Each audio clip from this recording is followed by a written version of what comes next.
New additions to the video game collection. That's right, folks. It's Demon Attack on the Atari 2600, sealed, purchased on eBay.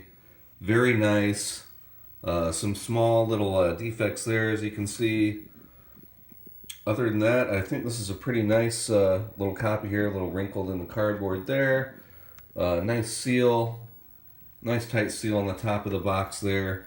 IA 3200 is the catalog number of this game, so I'm guessing maybe this was the first Imagic game that was released.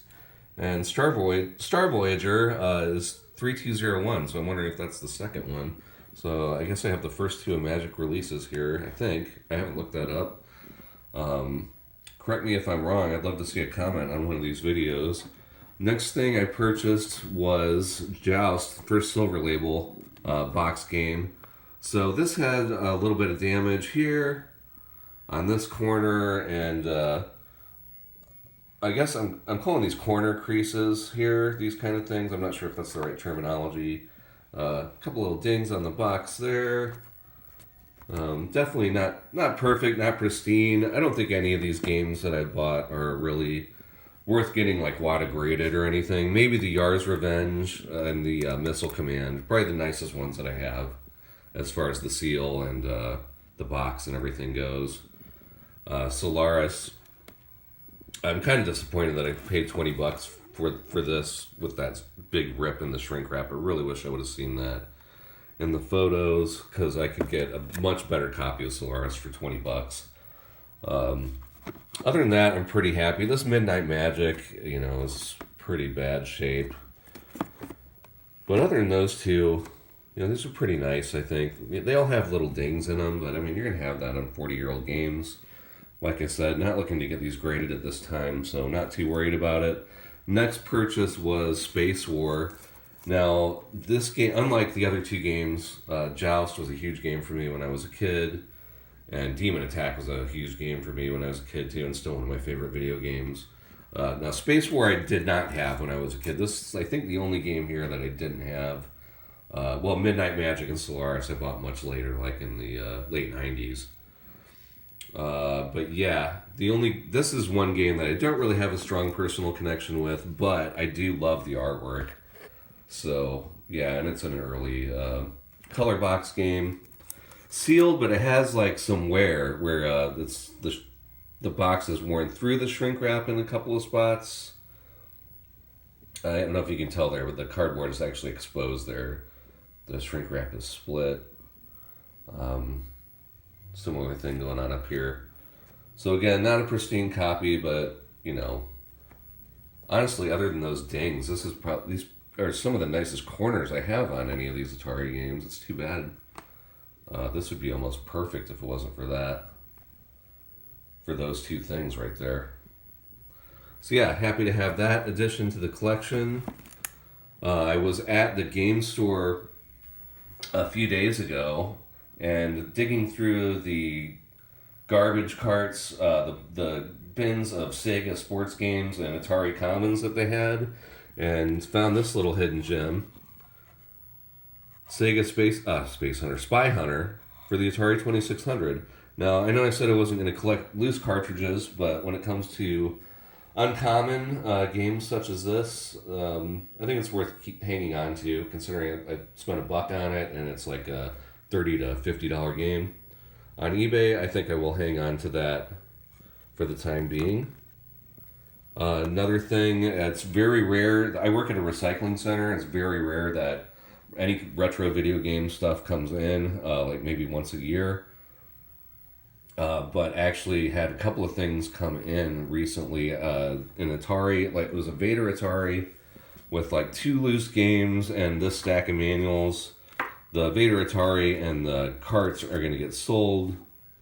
But yeah, nice little stack of documentation here on Magic catalog, flag capture.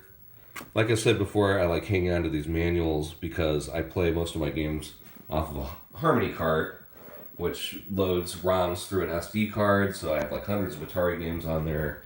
So I'm not collecting loose cartridges anymore. So it's nice to have the physical manuals around so I don't have to look them up on a tablet or whatever. Piece of Cake, Picnic, Firefighter. Did have this when I was a kid. Surround, Pac-Man. I think this is a duplicate. Combat, Bowling. I believe I have the text label and the picture label version of this manual now. And a better version of Frogger. The one I had before had like all kinds of creases on it. What else? PC department. No new PC games. I think last video I went through the Tempest 2000 and Road Rash, Star Voyager, the Commodore carts that I found.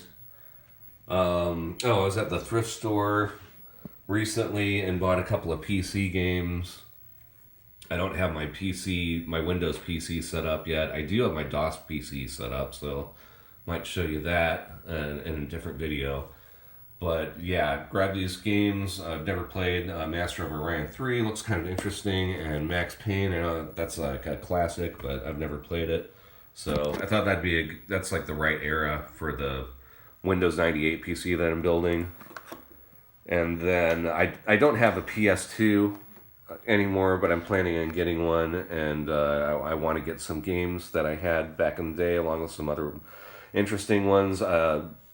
I had a Wii come in through the shop, and I was messing around with it, and I used to have a Wii, and then I realized, kind of like going through the catalog, that there aren't really any Wii games that I'm interested in outside of like Tiger Woods Golf. So I'm not going to get a Wii. I am going to get a PS2 though, and I wanted to replay through Vice City a little bit. Unfortunately, this didn't have the manual or the map, so I need to pay closer attention when I'm buying stuff at the game store. SSX on Tour, a big fan of SSX and SSX Tricky. I don't know, maybe I played this 2005, I can't remember. That's right around the time I sold my PlayStation 2. I'm not sure. Anyway, it doesn't look like that great of an SSX game, honestly, compared to Tricky or 3. 3 wasn't that great. I don't think this one looks that great, but it's SSX, so I'm going to check it out when I get my PS2. Definitely going to get Tricky again and play through that again. That's such a great game. One of my favorite games. Wipeout Fusion, big fan of these type of games. The fast, like sci-fi racers. So yeah, that should be right up my alley. Also found this in Television Lives, so I thought that'd be great to be able to play some of those games on the PS2 controllers. Look, some of the games aren't going to be that great because of the way they interface with the number pad and the way that they get the PS2 controller to emulate the number pad. Seems kind of clunky, but I haven't tried it. And yeah, the other thing that really surprised me that came in for recycling was this action set. Now, it was a very partial action set. It only had the console, the little TV adapter cables, and the zapper. It was missing the controllers, the RF modulator, and all the documentation. I actually had an extra RF modulator sitting around, so I threw that in there. And I bought some of the documentation off of eBay. I got the warranty card. There was a control deck manual in there already, but the package I got on eBay came with the control deck manual that was in better shape. The warranty card. What else? The poster. Oh yeah, I bought the wrong poster. I bought the small version. So this is what I think these would come with games. So I need the large version of this poster to go with this set. I was also missing the power supply. So yeah, there's a couple things I need to buy for it still.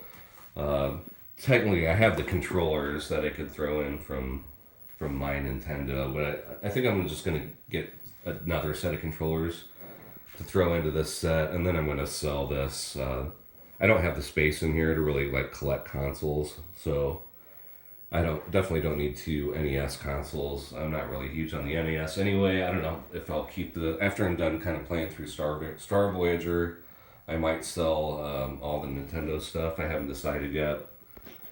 But yeah, the action set definitely going to complete, and then I might sit on it for a while, for year or two, and see if the prices move up. But this, once completed, this should be like a You know, right now they go for like $200 to $300 complete. So yeah, that's the state of the collection right now. I have, since I started, I've put $694 into this collection. It surprised me when I added everything up, but when you're talking about a lot of $50 games and stuff, it adds up pretty quick. So that's my little video game collection that I got going on here. And thanks for checking it out.